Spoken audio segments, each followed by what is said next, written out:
홍명보 감독의 선임과 관련된 국회의 어떤 그 질의에서 나온 홍명보 감독 특혜에 대한 논란이 계속 커졌어요. 네, 이게 국회에서 더 커졌기 때문에 왜 이렇게 커졌는지 한번 정리를 하고 가는 그런 시간 가져보도록 하겠습니다. 사실 당일에는 홍명보 감독 선임 과정에서 있었던 어떤 공정성 문제라든가 아니면 정몽규 회장의 사선 문제 등으로 인해서 상대적으로 묻혔던 이슈인데 분명 이 현안 질의에 나온 내용이거든요. 그래서 이거 나온 내용 바탕으로 해서 홍명보 감독이 감독 커리어를 처음 시작한 2005년부터 계속해서 받았던 특혜들을 정리한 내용을 여기에 담았습니다. 그러니까 레전드라는 이유로 지도자 행정가 커리어에서 많이 이제 특혜가 있었다. 네. 뭐 그런 얘기인데 저는 이제 진짜 완전 특혜인 것과 조금 뭐 그냥 레전드 대우를 받았다 사이에서는 좀 구분이 있어야겠지만 일단 여기서는 의혹으로 볼 수 있는 거 뭐 그런 것들 다 정리해 드리고 판단은 이제 여러분들이 하실 수 있게 이제 애매한 것까지 다 한번 말씀을 드려보는 왜냐하면 좀 애매한 것까지 다 거론을 해야 그 중에서 뭐가 특혜인지 여러분이 많은 소스를 가지고 판단하실 수 있으니까 그쵸. 빼지 않고 다 한번 얘기를 해보도록 하겠습니다. 그리고 이 중에는 과거에는 사실 다 알려졌는데 그냥 넘어간 것들도 있거든요.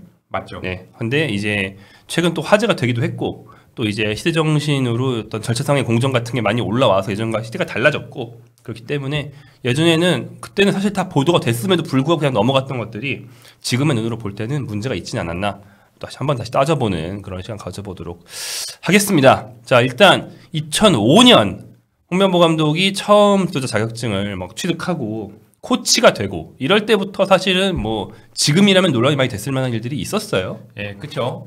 홍명보 감독이 당시에 그 축구협회, 대한축구협회가 인증하는 3급 자격증이 없었는데 2급 자격증을 바로 이수하고 획득하게 됩니다.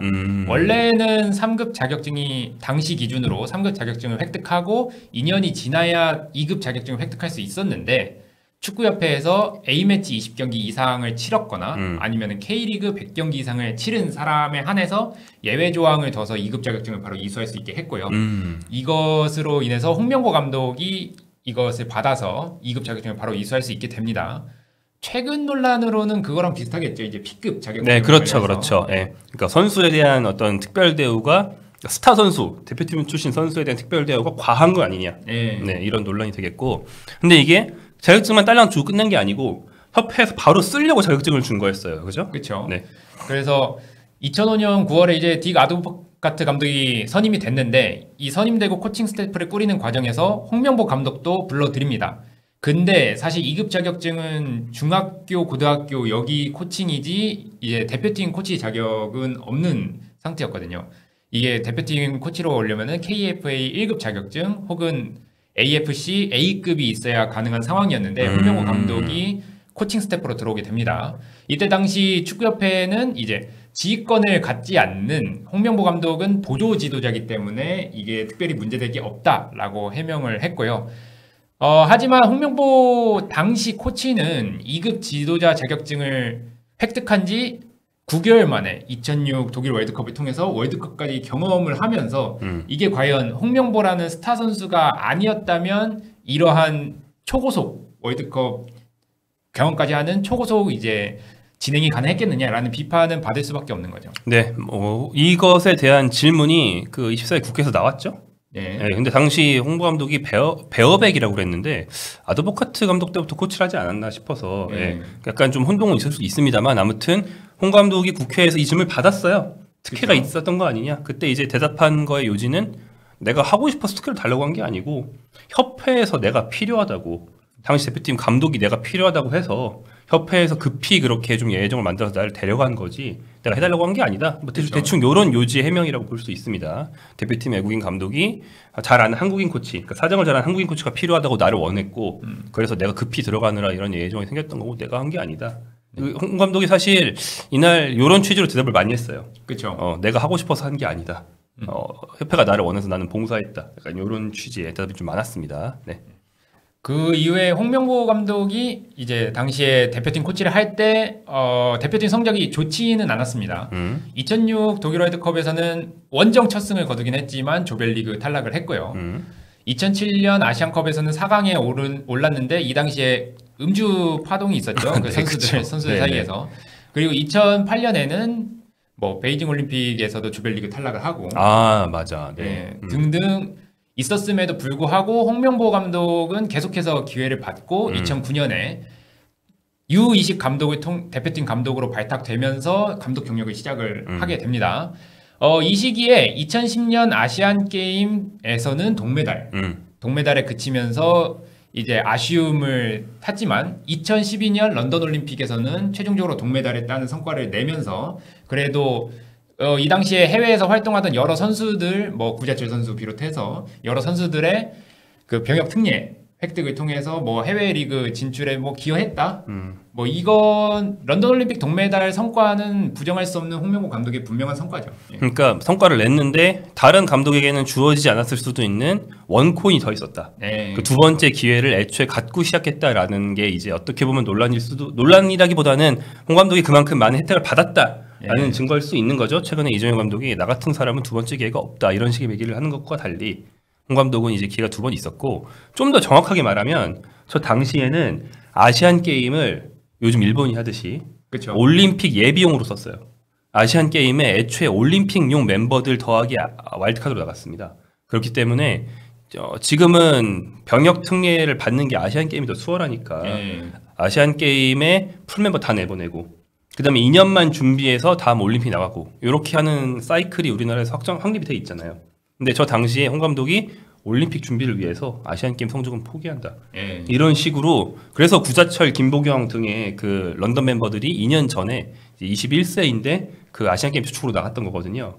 그러니까 이것도 다른 감독이라면 어떻게 보면 받기 힘든 좀 혜택을 받은 걸 수도 있어요. 나 올림픽에 집중할 테니까 아시안 게임 성적은 안 나오든 말든 뭐 내버려 두시오. 이게 가능했다는 거죠. 네, 그렇기도 하고 물론 그럼에도 불구하고 우승에 근접한 전력이니까 한국이니까 우승할 뻔했는데 당시 이제 일명 박주영의 논산 일킥이라는 별명으로 유명한 그 4강에서 결승에 못 가게 되는 결정적인 어떤 득점 찬스 미스가 나오면서 아깝게 못 올라갔죠. 근데 이제 원코인 더 있어서 런던에 갔고 결과적으로는 어떤 이 승부사의 모습을 보이는 게 성공한 거죠. 그렇죠. 사실 그렇게 승부사로 굴었어도 올림픽에서 동메달이라는 거는 확률이 엄청 낮잖아요. 엄청 낮죠. 예, 결국에는 올림픽에서 사실 한 8강 정도만 해도 못한 건 아닌데 만약에 아시안 게임 동메달, 올림픽 8강 이러면 못한 건 아니지만 결국에는 네가 맡았던 그 전략의 어떤 계획의 실패다. 그 황금 세대들 병역 특례 다 못 받지 않았냐 이렇게 비판받을 수도 있는 거였어요.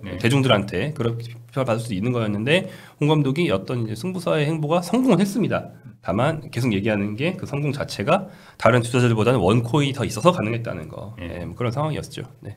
그러고 나서 2013년에 사실 축구 대표팀 A 대표팀 감독이 여러 차례 홍역을 겪습니다. 그리고 홍역을 겪고 나서 2013년에 A 대표팀 감독으로까지 선임이 됩니다. 그렇죠. 임시 최강희 감독에 이어서. 네.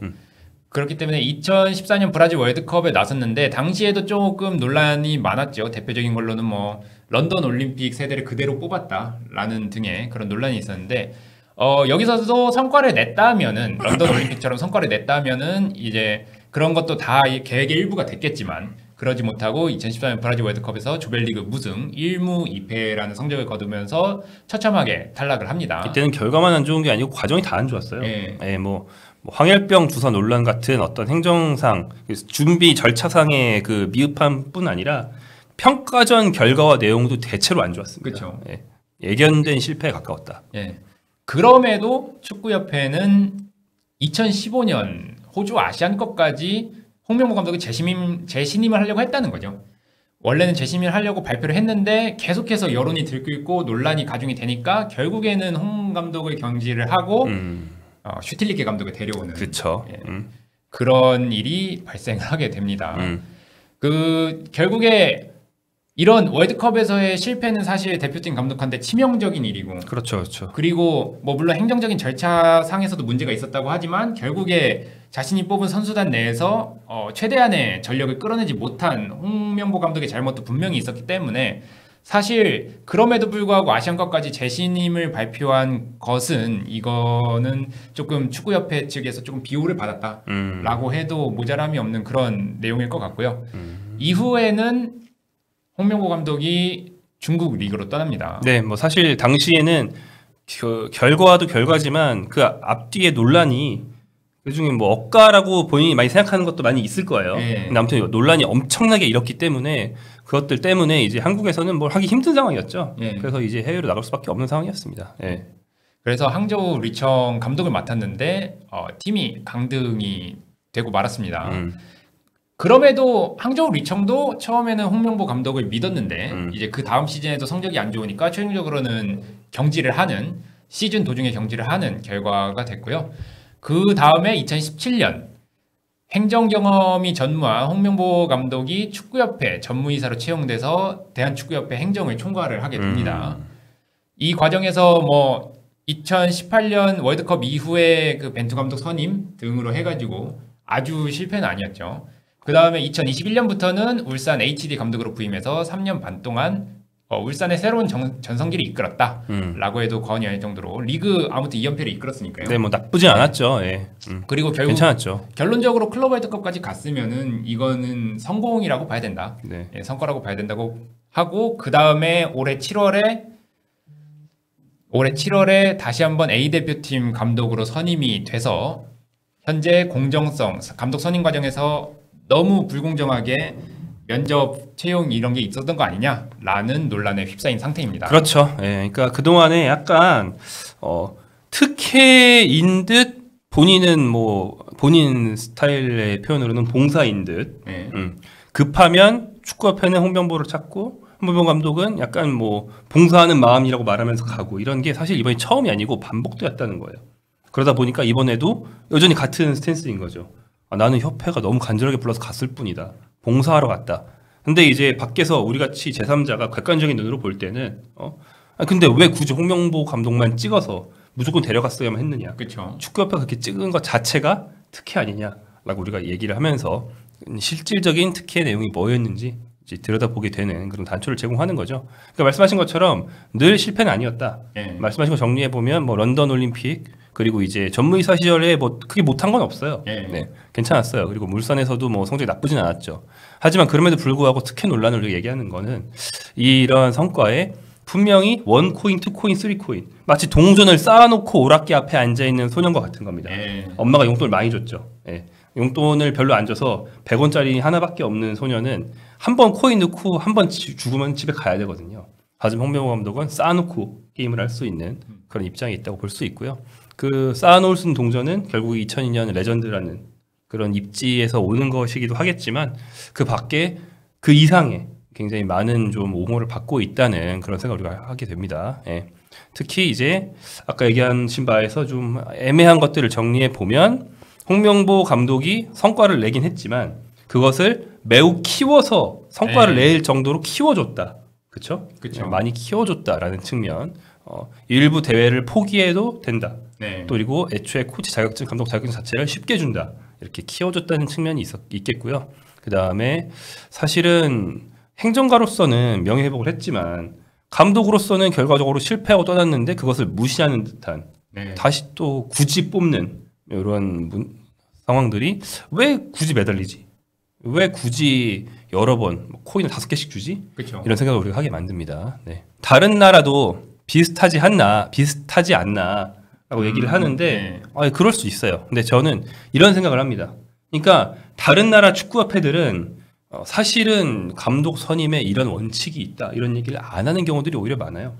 왜냐면 감독 선임이라는 건 보통 있으면은 그때 시장에 나온 사람을 흡사해서 데려가고 이런 경우도 많거든요. 네. 근데 한국의 대한축구협회는 자기들이 그게 있다고 했잖아요. 그렇죠. 원칙을 자기들이 세웠잖아요. 누가 원칙을 원칙을 세웠죠. 세우라고 칼 들고 협박한 적이 없거든요.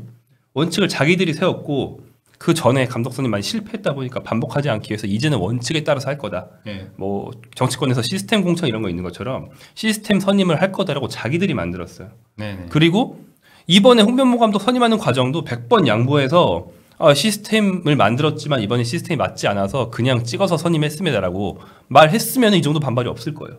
근데 계속 시스템에 철저하게 맞춰 선임했는데 그 결과물이 홍명보 감독이다라고 계속 말을 하면서 들여다보면은 아닌 것 같은 정황이 계속 발견돼. 그렇죠. 이러니까 이제 문제가 있는 거죠. 시스템 없다고 하던지 애초에 뭐 이 없는 이유를 차라리 소선하게 설명을 하고 가던지 계속 시스템 있고 철저히 절차를 전혀 어기지 않았습니다. 이렇게 얘기하는데 들여다보면 어긴 것 같이 보이니까 비판하게 되는 겁니다. 네. 그렇죠. 말씀 들으니까 그 현안 질의에 나왔던 또 다른 그게 생각나는데 예, 감독 선임 과정 평가표가 어떻게 되냐 하는데 이제 PPT 한 장으로 보냈던 거기에 있는데 물론 거기는 이미 홍명보 감독이 선임된 이후니까 그게 평가표에 조금 반영이 됐을지는 모르겠습니다만 홍명보 감독에 대한 내용은 단점에도 이런 거는 충분히 개선할 수 있으리라 기대됨. 그러니까, 이런 식으로 쓰고 좋은 점, 뉴트럴 이 정도로 4개 이 정도 있었어요. 예. 네. 그 다음에 박은호 감독이나 포획 감독에 대해서는 포획 감독 같은 경우에는 이런 수비 위주 전술이 우리한테 안 맞음. 나쁜 점. 박은호 감독은 하이 프레싱 한다는데 그거 우리 체력이 받쳐줄까 의문임. 중동 팀을 안 만나봐서 뭐 이런 네, 것들. 네. 그런 내용들이 담겨 있던 걸로 봐서는 그 원칙이 과연 공정하게 또 적용이 됐느냐 하면은 적어도 그 평가표만 봐서는 전혀 아닌 것 같다라는 생각이 들게 만드는 거죠. 네, 이렇게 그러니까 다시 말하지만 의혹은 축구협회가 스스로 키우고 있다. 예. 네, 남들이 억지로 키우는 게 아니고 뭐 의문 갈 만한 상황을 미리 자기들이 만들었어요. 축구협회가. 예. 그래서 해명 좀 해달라 이러면 해명이 또 좀 이상해. 그게 국회까지 간 거죠. 국회의원들이 자료 달라고 했더니 또 잘 안 줘. 그러니까 이렇게 계속 키우는 상황을 스스로 만들고 있으니까 이렇게 된 거다. 이런 생각이 들고 결국 이게 안 끝났거든요. 그죠? 그렇죠. 예, 이제 국정감사로 가지 않습니까? 예, 국정감사로도 가고 일단 10월 2일에 감독 선임과 관련한 감사를 먼저 발표한다고 그 문화체육관광부 장관이 말했기 때문에 네, 유인촌 문체부 장관이 얘기한 그 문체부 내에서의 감사가 있고 예. 국회에서도 또 감사가 있고 뭐 이렇게 증인으로 정모기장에 또 가야 되고 그쵸. 이런 상황이기 때문에 안 끝났거든요. 그러니까 진짜 폭파되고 끝날 가능성 별로 없다고 보지만 예. 많은 고초를 치르지 않으려면 투명하게 뭔가를 공개하면서 떳떳하다고 말을 해야 된다. 그렇죠. 네, 이렇게 불투명한 상태에서 떳떳하다고 말만 하면 사실 설득력이 별로 없다. 이렇게 생각이 듭니다. 네.